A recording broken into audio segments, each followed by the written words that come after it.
In the know, non-stop Vikings talk. It's Purple Daily on Score North and ScoreNorth.com. Away we go.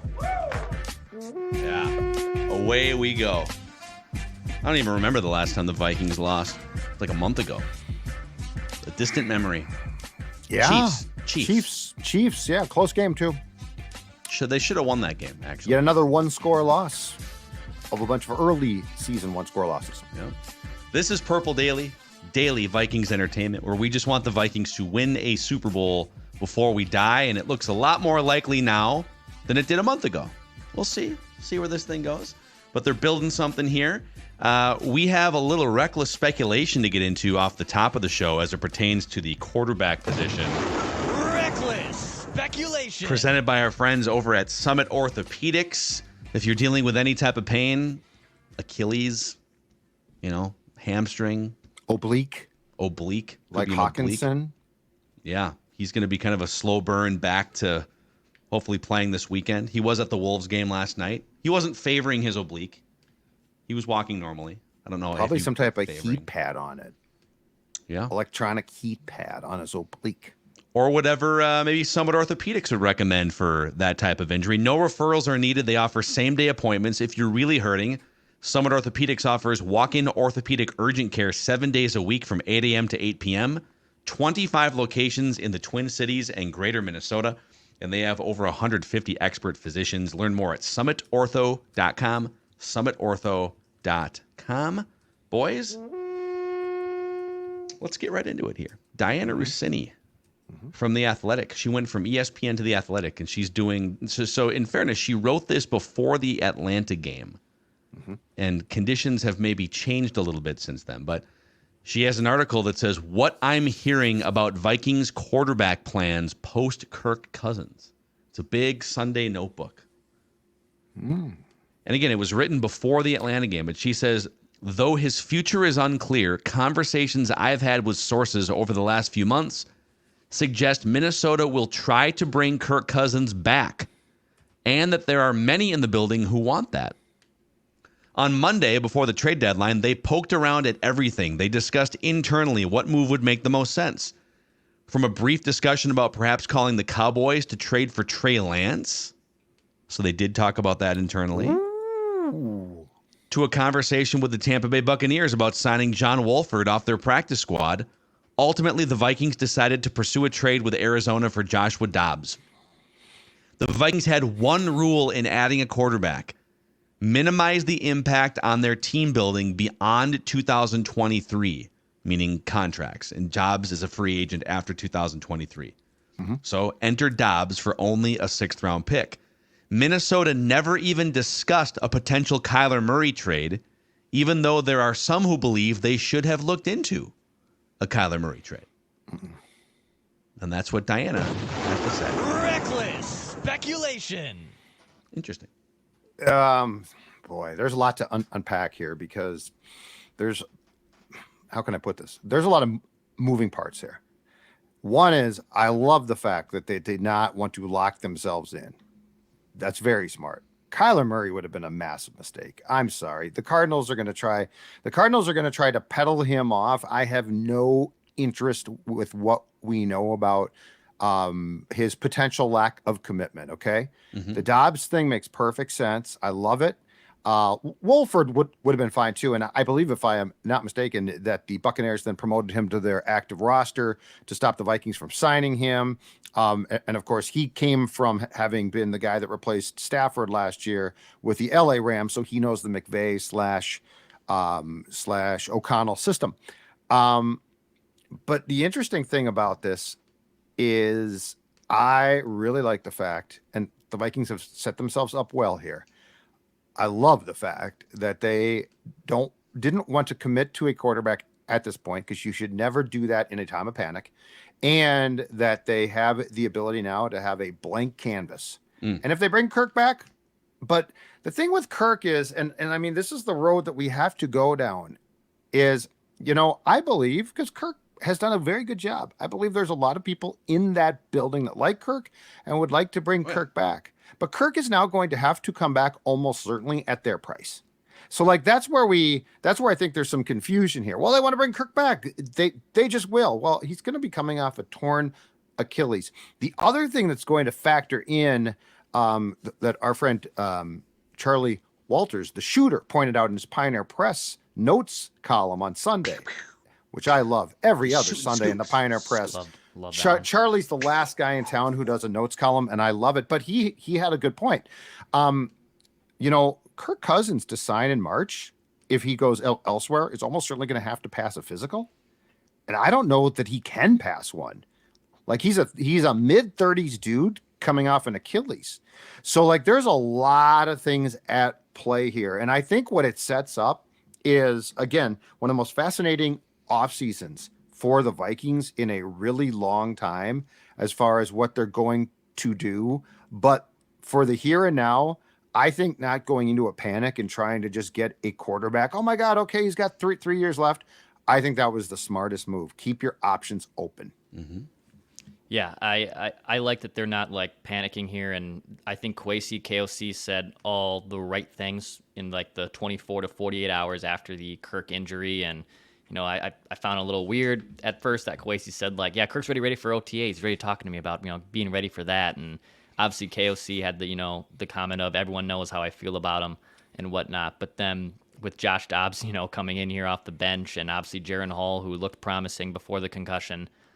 Yeah, there's no need to make a panic move right now. I think you assess all your options, and the Vikings are focusing on winning games and potentially even stealing the North from the Lions. So why really complicate and get yourself into a situation where you're trying to figure out the long-term answer at quarterback when in classic PJ Fleck week, like right now it's Saints week, man. Like you don't have to worry about trying to Saints championship week. Saints championship week, Declan. Sorry, yeah, I need to roll my boat. We lost Illini championship week in dramatic fashion. Was it dramatic or spectacular fashion? Yeah, both, probably both. Sink that boat.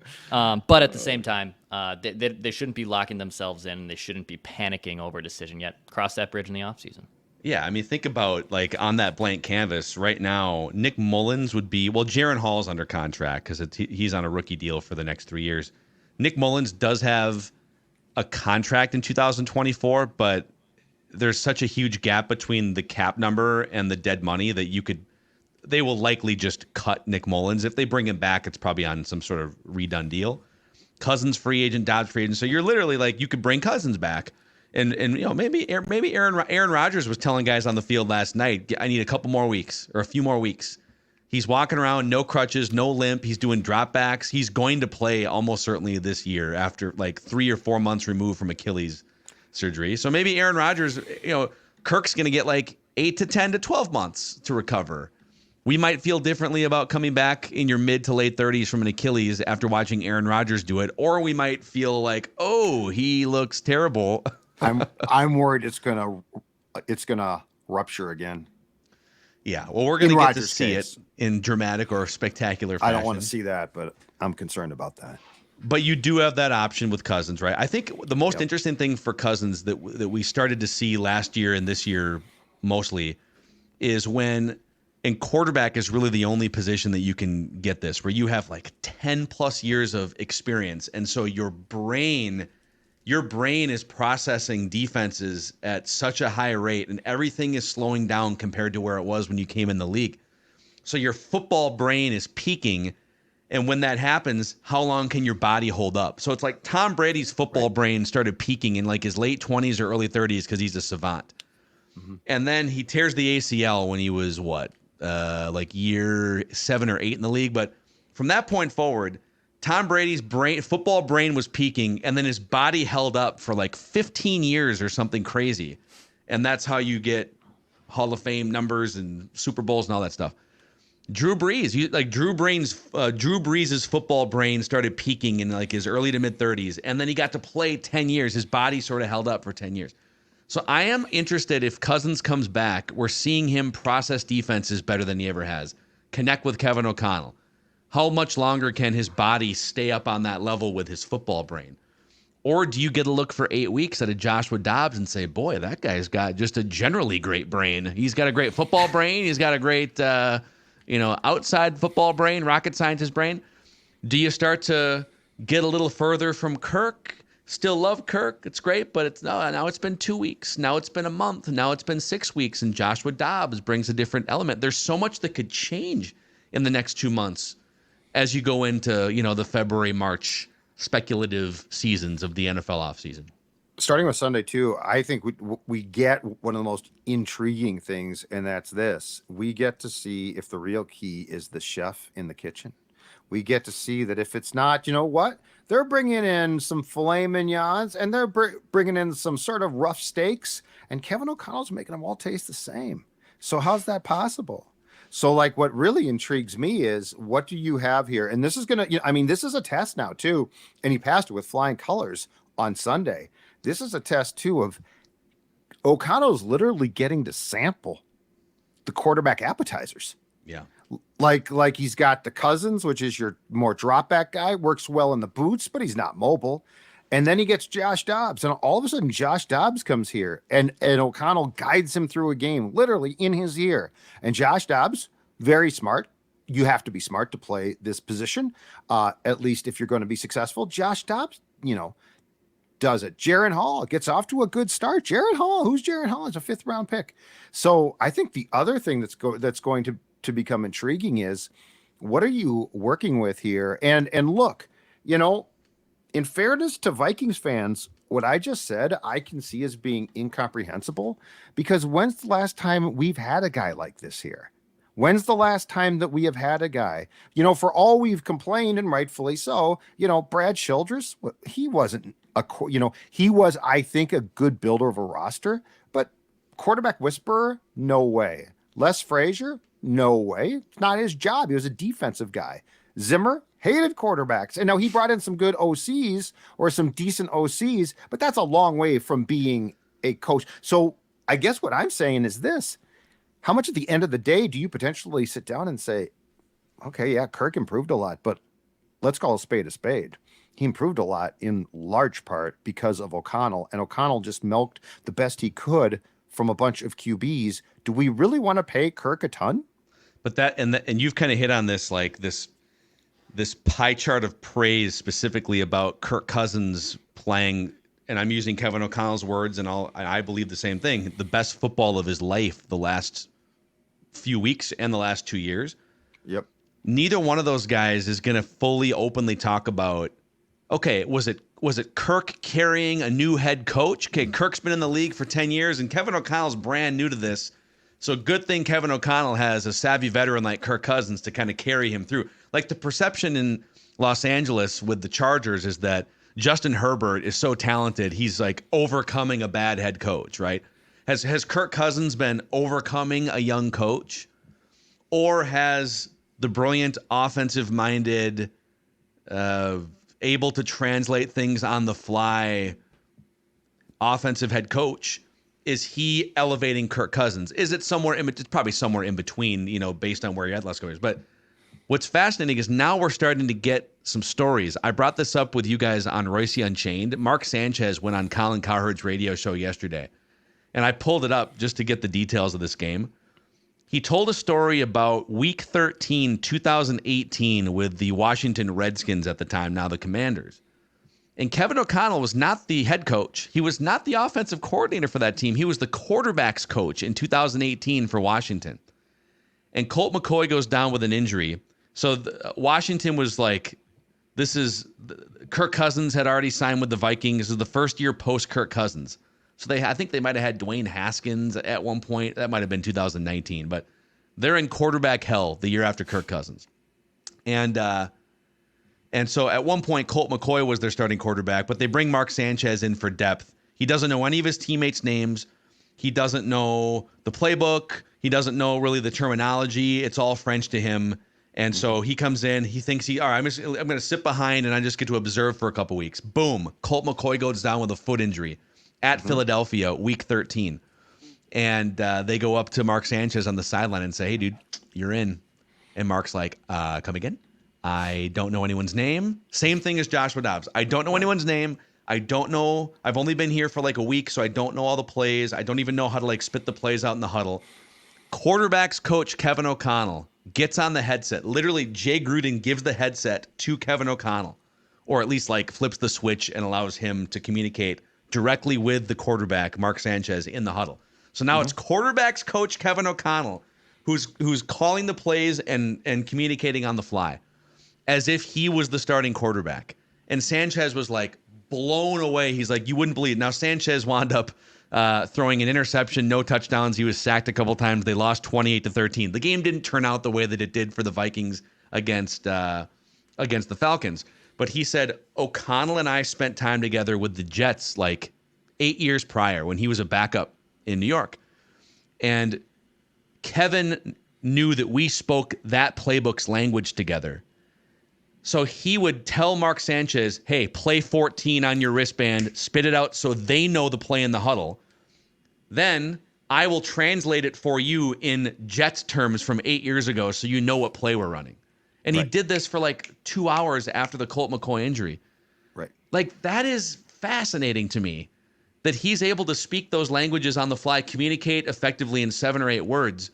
I'm not trying to take anything away from Kirk here, but we're finding out just how much work Kevin O'Connell does for these quarterbacks in their headsets, in game planning, in laying out exactly what they're supposed to do and what they're supposed to be looking at.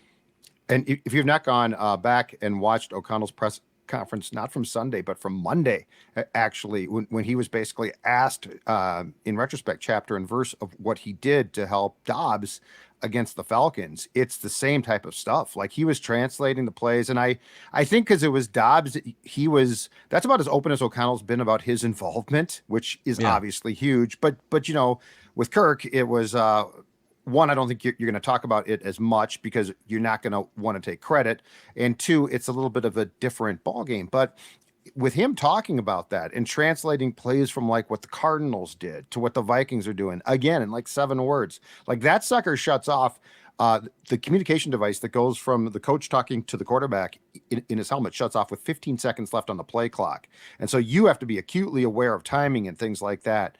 That to me speaks to, okay, you now have an infrastructure in place from a development of a quarterback standpoint that you don't necessarily have to be wed to that one guy. It's not like, you know, there's this sense that, oh my God, if Kirk leaves, the Vikings are screwed. Well, no, they're not necessarily. The reason why you went and got O'Connell is because of this, because you learned that he could actually be the first guy. I'm trying to think back. So in fairness, would we say the last even potential quarterback whisper in that building was Scott Linehan? Linehan working with Culpepper, right? Mm-hmm. Because so like that's the last time that we actually had this type of engagement between coach and player. And Dante, again, like Kirk, physical ability, awesome. Different skill sets, but awesome. But, you know, didn't necessarily process as much. And so now here was an OC in this case to slow things down and to explain things. Same thing with Kevin. So this is where I think we probably as Vikings fans and followers need to turn to a new chapter of this is going to be a different situation. And the, oh my God, what if this QB fails is a lot less likely if that person has the right infrastructure, which I think it sounds like the Vikings finally got right. And that's what, like, some of what we're going to learn in the fallout of the Atlanta game is right. And we learned some of this in the Atlanta game. We learned even more so just how much of a quarterback Sherpa Kevin O'Connell can be, and then the Sanchez story. Sherpa's, you know, great, by the way. I mean, he is. It's like, wait, no, I need to climb a mountain. Oh, I'm not clowning you. I'm saying who's going to help climb a mountain? It's a great word. I love Sherpa, that word. Right? I know. It's a great word. So we learned in that game, and we will see more games, that the Vikings can score 30 points offensively without Kirk Cousins. Mm-hmm.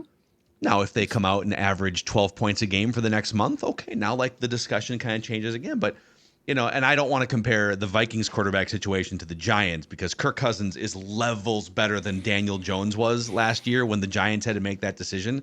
Mm-hmm. And I don't know that Kirk coming off an Achilles is going to be commanding $40 million a year anymore. However, in terms of like the type of decision the Giants had to make, it was, okay, we have a quarterback that was clearly elevated by a quarterback Sherpa in Brian Daboll.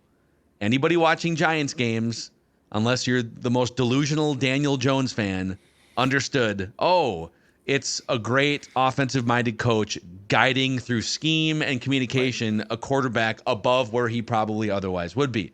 Right. And the Giants as an organization said, despite that, we're going to give Daniel Jones, I think it was like $80 million over, I think it's guaranteed like a 2-year, $80 million total contract. And now he's out for. Not working out too well. Even before the injury, he was a train wreck, right? So if you're the Giants in that situation, wouldn't it have been more wise to say, oh, so our head coach can just kind of turn any quarterback into a competent quarterback. Maybe he can take a good and competent quarterback, make them great. Let's spend our resources elsewhere to build a monster football team, right? Now, if the Vikings come out and average 9 points a game for the next month, and you say, okay, that was a fun game that we had in Atlanta, but at the end of the day, like, we need Kirk Cousins to come back because that's the only way we feel fully comfortable. Maybe we draft a quarterback, but if they start to score 31 against Atlanta and then 28 against the Saints and then, there's a 40-burger against the Bears or something, right? Like, it'll make you think a lot more deeply about how much you're spending on that position. It doesn't make, if you have a quarterback sherpa that can elevate Joshua Dobbs in 5 days. It's huge. Right? Like, why would you spend $40 or $50 million on somebody? It doesn't make sense. And if Josh Dobbs is forced to turn in his Keenum-esque slipper, I would encourage you to watch this. Watch what he can still do from a skill standpoint. Hell, if Jaron Hall comes back, right? Like to me, it's not can Josh Dobbs become the guy? I think the answer to that is very small chance. Mm-hmm. But in watching every play of the game and watching the play calls, this is what I want to see. Win or lose, I want to see what the skills do because the skills are very different than Kirk. And so it could be Dobbs, it could be Hall, but I want to see a different, and we started to obviously witness this against Falcons. What can a different style of quarterback do? What freedom does that allow you? What does that do for Jefferson? What does that do for Addison? Those are the type of things. So like if Dobbs goes in against the Saints or in 2 weeks, throws 3 picks, looks like crap. That's not my concern. My concern is what do I see from just a foundational standpoint? That's what I think the Vikings will be and should be watching for, because I don't think anybody is saying, oh, Josh Dobbs is the replacement for Kirk. I think what we're saying is, hold on a second here. This is Kevin O'Connell, blank canvas, being allowed to run an offense in a style that, and this is not an anti-Cousins statement, that Kirk just can't run. It's a different style, and that's what I'm so curious about. And then there's a balance here too, because as we went through some of the film with Booney, and it's hard to even, because there's some throws that Joshua Dobbs would have made if he was given another week or two of preparation. That hot route that he missed to Brandon Powell, but then he turns it into a scramble. There are throws that Joshua Dobbs or Jaron Hall aren't going to make that Kirk Cousins would make with pristine accuracy. But then there are other plays that Kirk Cousins would take a sack or a strip sack or something that Joshua Dobbs works his way out of because he's mobile and he's much more athletic. And what is that trade-off? So I'm going to give away some dart throwing, pocket passing accuracy, but I'm going to gain, hey, it's 4th and 7, 4th and 8. When it's 4th and 8 and your season's on the line against the Giants and you can't move out of the way of a little bit of pressure, you check down to TJ Hawkinson. Yeah. Or you throw into double, triple coverage Justin Jefferson. Your options are limited. If you've got Joshua Dobbs or a mobile quarterback who's better than Joshua Dobbs, you might run 10 yards for a first down, and now you're beating the Giants in the first round of the playoffs, right? Let's talk about that, because you just hit on a play that there is a parallel to. You brought it up. So yes, the scramble that Dobbs had where Powell clearly was hot and open, I think in a week that pass goes to Powell. But let's talk about the 4th down that would have lost the game if they hadn't converted. If I'm not mistaken, it was 4th and 7, correct? It was 4th and 7, yes. Okay. So it's very close to 4th and 8. And O'Connell said at his Monday presser, he said that was a bad play call by me. I made a bad play call. Wow. And he saved it. So let's not talk about where he clearly just missed or didn't make the right read or screwed up and it worked out. The 4th and 7, O'Connell said, yeah, that wasn't a great play call. Didn't send in a great play there. So the quarterback overcame pressure and a bad play call to keep the game alive. Correct. And he won the game because the Powell touchdown technically won the game. But if he gets stopped, let's say he checks the ball down on 4th and 7, the game comes to an end. So just to clarify another point, if Joshua Dobbs takes a sack in that situation, the loss wouldn't have been his fault, although he did turn the ball over several times. But at the end of the day, he turned out to be the solution in a moment where the game was on the line. Well, and to go back to what I said before, this isn't an anti-Kirk thing. Kirk can't run like that. It ain't his fault. It would be like asking. Kind of is an anti-Kirk thing at this point in the conversation. I would like him to get. I would like him to get the ball downfield there as a passer. But the point is, I would have as much of a chance as Kirk would, basically, in that predicament, because we're both going to be stopped. I'll probably die because I get hit. Kirk won't die, but we're both going to be stopped short of the sticks. Joshua Dobbs has a skill set that allowed him to get the first down. But I found it very intriguing that O'Connell made it very clear that he saved my bacon. So, like, for as good as O'Connell was, he's essentially saying the mobility of Dobbs, or hell, if it had been Jaron Hall, I don't know. If it had been a mobile quarterback, he saved me in the moment. Another thing, too, and I totally agree with this, is we can't get too far down the line of mobile, because the more mobiles, oftentimes the more risk of injury, and that like does open up. Now, of course, like the risk of injury for Kirk Cousins turned out to be there, too, with a non-contact Achilles, just because he's getting older and things happen when you're 35, 36. But did you see, and it's a small sample size, but Joshua Dobbs and Jaron Hall don't look like the same NFL player. Like, one of them is 3 inches taller. Yes. I don't know exactly what their listed weight is, but it looks like there's a 10 to 15, dare I say, maybe not 20-pound difference, but yeah, you're right. One of them gets smoked, not really knowing what he's doing in his first NFL game. Things are moving fast. The other one looked like he had processed a lot of NFL defenses, and he's a little bit of a bigger guy. So if I'm going to have a mobile quarterback, I want him to be 6'2", 6'3", like 215, like a bigger guy that can absorb a hit once in a while. That's the worry with some of these smaller guys, like, Jaron Hall or why am I blanking on the Carolina Panthers starting quarterback?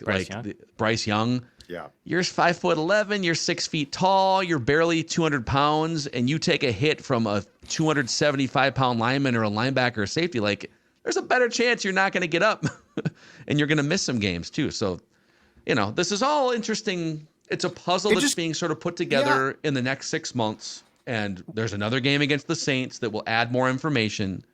And just like the Vikings front office and coaching staff, I think us as a shower, let's see what happens week to week. Saints championship week. Let's start there. And let's say Kirk comes back, 2 years. I mean, at some point in time, he's going to have to be replaced. And I think what we're seeing is what are the options then? So, like, this is not saying that Kirk is not back. Who knows? He might be back. He probably is back. He's odds-on favorite to be back at this point. But, like, it appears that unless something falls apart drastically, and I don't think it's going to, that Kevin O'Connell is going to be here a long time. Like, he looks like he's very good at his job. And so I think the question is, eventually when the page gets turned on Kirk, if that's 2024, 2026, does the page get turned to the same type of QB, or does the page get turned to a guy that allows O'Connell, a guy who's not just to be clear here, not just mobile, but I also think, O'Connell got here and he's done a great job with Kirk, but Kirk was what, 34 when O'Connell arrived, 33. So if you get a young guy in the building, now he becomes your product. Like Kirk is, I think that Kirk and O'Connell work well together, but I mean, Kirk Cousins was not developed by Kevin. The next quarterback probably will be. So that's extremely intriguing as well. So, like, what does that sort of Frankenstein project look like? Yep. A lot of interesting. So it is a very blank canvas that Joshua Dobbs will attempt to start painting again this weekend. We have we got our pigskin pecking order. Where do the Vikings rank right now? How high do we have them climbing? We also have Judd guesses the PFF grades coming up here on Purple Daily, presented by Quick Trip. A shout out to our friends at Burger Press and Shawarma Cart in Edina. This place is fantastic. So we're definitely overdue for a team lunch. I was out there with our guy Chris Ron from our marketing staff, and we had lunch there like 3 weeks ago, I want to say.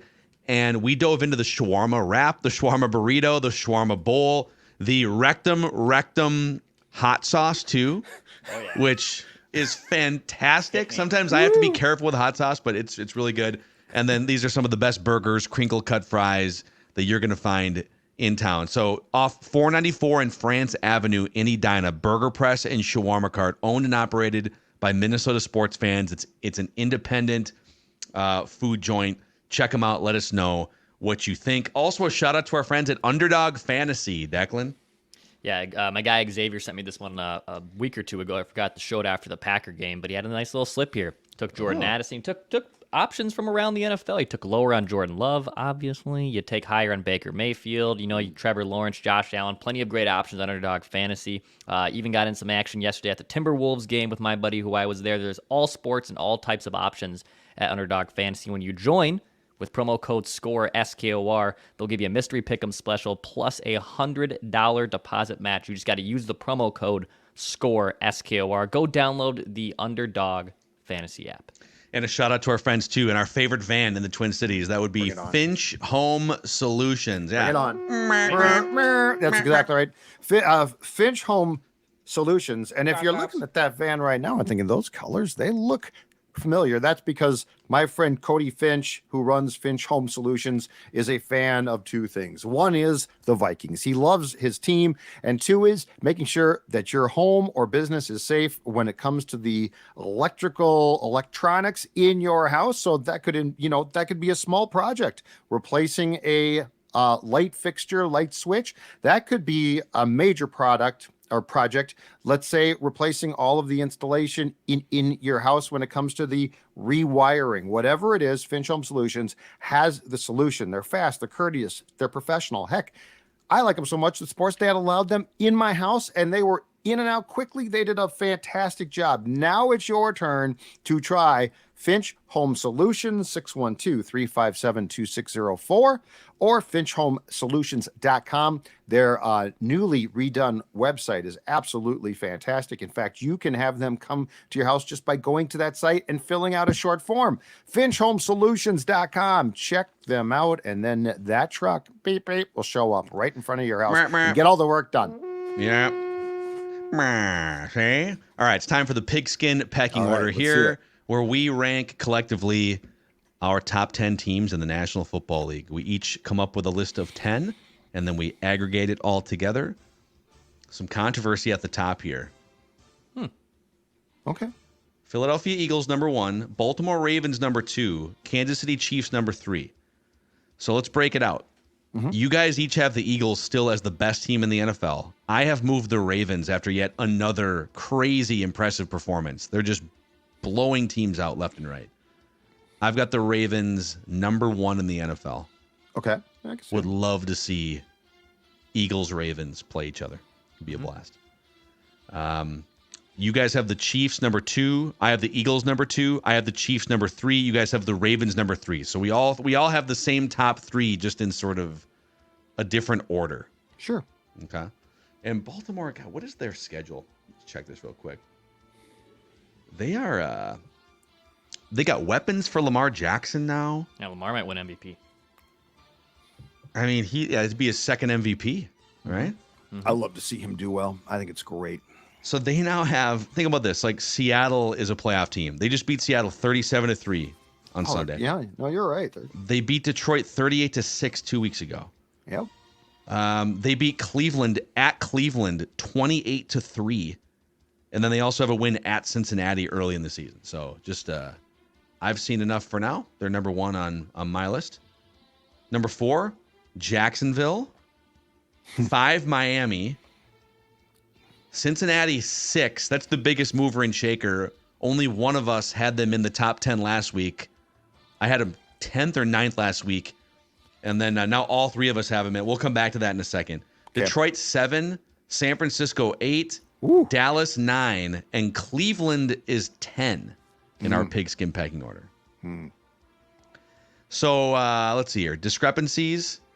You guys have the Bengals 7 and 8. I have the Bengals up to 4. I'm ignoring the first the calf injury weeks for Joe Burrow. I'm just throwing those out from the first couple weeks. Okay. I get it. The Jaguars, Declan, we all have them 4 or 5. Miami, you guys have Miami 5. I've got them 8, so that's a discrepancy. And then the 49ers, we have kind of all over the place. I've got them 6. Declan has them 7. Judd has them 9th. Really falling off. Very disappointed. They'll probably come to life to some extent, but yeah, it's been kind of a rough stretch.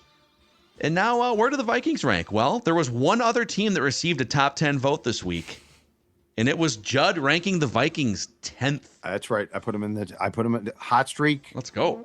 Hot streak. I moved them up to 10. 10's hard, so I was like, you know what? Screw it. I'm going to put the Vikings 10. I've got them 11th. Declan has them 12th. So we're all pretty much in agreement. They're right there. 10th, 11th, 12th. Pretty good. Not bad. So what? Go back for a second, if you'd be so kind. If you can flip the screen back to the top 10, I've got a question. So what was the ratio of us that had Cleveland in the top 10? Both of you guys? So, yes, Declan had Cleveland 9th. I had Cleveland 10th. Okay. And you had them out. Out. Yep. But they are close. I mean, they've been impressive. Yeah, they have a bunch of really big wins. Their defense, by and large, has been the best in the NFL. And now Deshaun Watson's back, and he looked to play pretty well.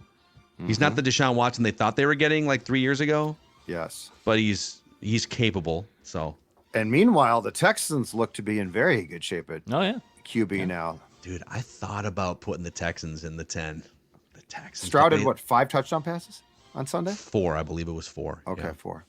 Wow. He looks very much like the best quarterback from that draft class early on here. Really seems like, too, the Cowboys are regressing at a peak Cowboys time, especially with Mike McCarthy being Mike McCarthy.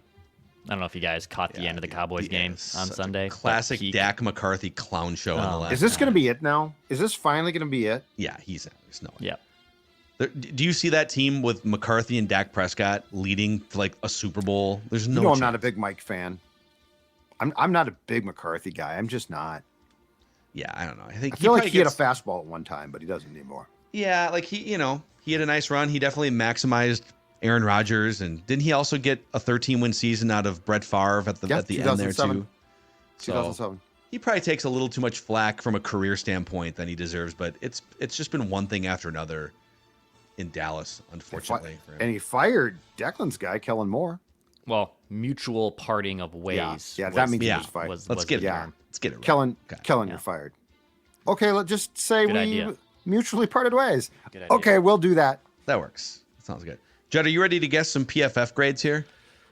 Yes. Although full disclosure, I know one already. Oh, you're cheating. You already cheated? No, you talked about it yesterday. I think you did. We talked about Oh, you brought up QBR, but he's going to be a top 3.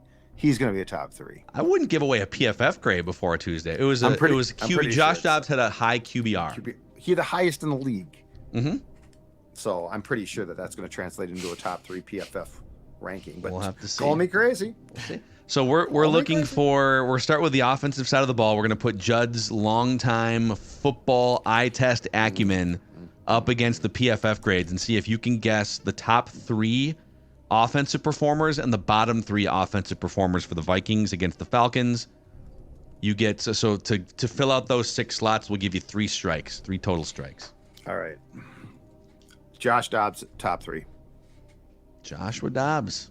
Survey says he was the number 1 graded player on offense by the Vikings. That's where I felt I was probably cheating a little bit because of the QBR. All right. 82.5 out of 100. And I know there's a lot of people like, well, wait a second.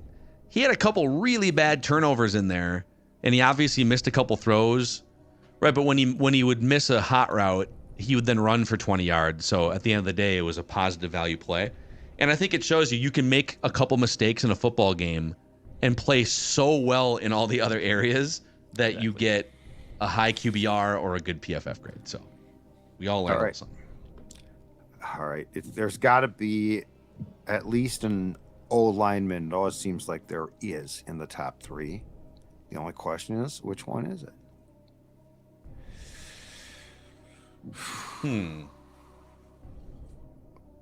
All right. I'm going to guess another skill position player right now. I'm going to guess Jordan Addison. Jordan Addison. Incorrect. Jordan Addison. I'm going to stop giving you like I'm not going to tell you where your incorrect guesses rank in case they were to fall in the other categories. So, but I will tell you he was a 63.5 out of 100. But a high grade in run blocking. He had 25 run blocking snaps, had an 82.9 run blocking grade. Dude, if he's coming around as a run blocker, look out. Well, he's playing enough now that he probably has to improve, right? Figure it out, He's probably yeah. getting the reps. All right. Brian O'Neill. Brian O'Neill. 49.3 grade for Brian O'Neill. Ooh, PFF. Don't be so mean. You're down to one remaining Down to offensive one, strike, yeah. and you have 5 unclaimed This names here. This is not one of my finest moments. Unlike the Vikings in Atlanta, I'm going to need a major miracle.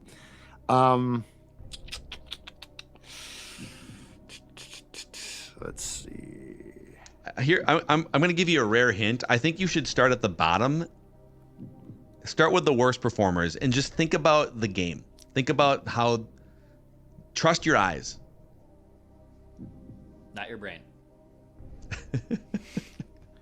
All right, start at the bottom. That Brian O'Neill grade's really bad. Fucking Brian O'Neill. Brian O'Neill. Okay. Yes. He was the second worst graded player.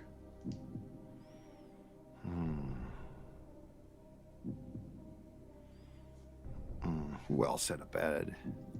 You know what I'm going to guess? Because I don't think he did much. This might be totally wrong. This might be my third strike, but I'm still going to guess it. Josh Oliver. Josh Oliver. Oh, Incorrect, man. Yeah, it's a rough one here for Judd guessing the offense. So the worst graded players were all offensive linemen in terms of 15 snaps or more. Garrett Bradbury, Brian O'Neill, and Ed Ingram were all a 55 or lower. And their run blocking grades were atrocious. The run blocking was a train wreck in this game. Yep. Okay, I was curious.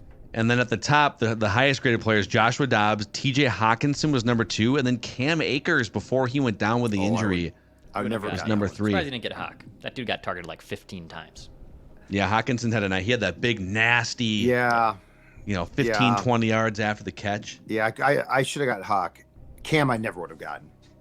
I had no idea a running back of any sort in that game qualified for the Vikings. Let's move to the defensive side of the ball. 3 strikes to guess the 3 best and 3 worst graded players. We're looking for 15 snaps or more to qualify here. Danielle Hunter among the top. Pretty safe bet on a weekly basis. He was the 3rd highest graded player. Although, it's funny, he only had 1 pressure in this game, but he did have 7 tackles, including 6 stop tackles. He was throwing guys around like rag dolls, dude. It's unbelievable. Yeah, it wasn't his best game, but he was definitely all over the place. All right. Cam Bynum among the top. Cam Bynum was the 2nd highest graded defensive player, 75.8. Felt like he was flying all over the field on Sunday. Saw him show a lot. He flashed quite a bit. I'm not Flashing. I'm not Flashing gonna everyone. lie. I'm not gonna lie. All right. Defensive standpoint. Oh boy. Here's where it gets a little more difficult. Who is the 3rd highest? Well, we're looking for the highest The graded. highest. The highest graded. Oh well, I'm saying in the top 3. I don't know where they're. I'm just guessing the top Divide 3. and count to it. Yep. So the highest graded guy. Okay, you know what? I'm gonna guess Byron Murphy Jr. There it is. Usually he's in the bottom 2 3. breakout, 2 a pick, 2 or 3 breakups, Yeah, few tackles. He had a pressure, 2 stop tackles. He was targeted 7 times, only 2 catches, 1 interception. Yeah, it was probably his best game as a Viking. He could have had 2 to 3 picks. Yeah, but he had the big one there. Okay. So, wow, 3 for 3. Look at this. go. Okay, I'm we back got on 3 strikes left. Me and We're Flo. looking for the 3 worst graded Flo. defensive players. I'm right here for you, baby. I'm right here for you. I know what I'm watching, Flo. The 3 worst. Kyrie's Tonga. Did he qualify? He did qualify. He was the 4th worst graded player. Oh, dang. Oh, it's so close. Man. So close, so close, so close. He had 20 snaps, a 48.4 grade. You know, I don't remember the linebackers doing a whole lot in this one. Ivan Pace. Ivan Pace was the 3rd worst graded player. 44.5 grade for young Ivan Pace. Couple missed tackles for him in this game. It's not a great performance. Got 2 more strikes, 2 more players. Yeah, I'm trying to think. Can he do it? I don't think Harrison Smith. Metellus usually doesn't have like awful train wreck games. 1, 2, 3, 4, 5, 6, 7, 8, 9, 10, 11, 12, 13, 14. They played 15 players, at least 15 snaps too, which makes this harder for you. That's what B-Flow does. DJ Wanham. DJ Wanham did not have a great game. 51.8. Whoops, that's the wrong button. No! But he was not one of the 3 worst graded players. 1 more strike. All right. Yeah, you know what? I'm gonna stay with what got me my only ding, Jordan Hicks. No faith in Jordan Hicks. Jordan Hicks is incorrect. The wheels came off for Judd here a little bit. Jordan Hicks, 61.7 grade for him. He did have 8 tackles, which I believe led the team in this one. 3 missed tackles too for him, so it was not a great game. Oh, so he should have been in the bus. So PFF screwed up. No, because Patrick Jones II had a 30.2 grade in 33 snaps. Sorry, I forgot all about him. He's not that good at football. Well, as evidenced. And Jonathan Bullard was a 36.3 grade out of 100. He's my guy. Dead man. So not He's good. my guy. I saw that our guy Pelissero had a note today that the Titans just released a big defensive tackle. I wonder if he could be on the radar for the purple. Okay. Especially if Bullard didn't grade well, because Bullard was my hope as the big man in the middle, and obviously if he didn't play well. I don't know why they just didn't bring back Linval. He looked good in Buffalo too on Sunday night. Like, I don't know why they didn't just bring back Linval Joseph. He's been begging to come back for like 2 years. He lives here still, I think. But Kwesi and KOC have no connection, right? I mean, he was. Yeah. So it's just a different. They'd be bringing him in for the first time, and maybe Brian Flores said, "I'm good on that," but they could use a little extra help in there. But everybody needs a fat man. Put it on a shirt from Judd. Everyone needs a fat man. Fat man. Everyone needs a fat man. Everyone needs a good insurance partner too. Federated Insurance has been exactly that for countless businesses going back to 1904. Federated is all about helping you maximize the success of your business through risk management tools and resources. If you're a next generation business owner as well, they would love to connect with you and show you how they can help guide you like a Sherpa. Sherpa. Federated. Federatedinsurance.com, where it's our business to protect yours. And that's a wrap on this Tuesday episode of Purple Daily. Tomorrow, write that down, predictions, accountability session. We've got a state of the offense coming up on Thursday. Also, don't forget Vikings Vent Line. I think we had our most consumed episode of Vikings Vent Line of the season after the Vikings beat the Falcons on Sunday. It's the most fan-friendly, interactive show in Minnesota sports. So thank you guys for joining in every single Sunday. And if you haven't yet, why don't you mark your calendars after the Saints game and join us for a little Vikings Vent Line session. We will see you tomorrow on Purple Daily.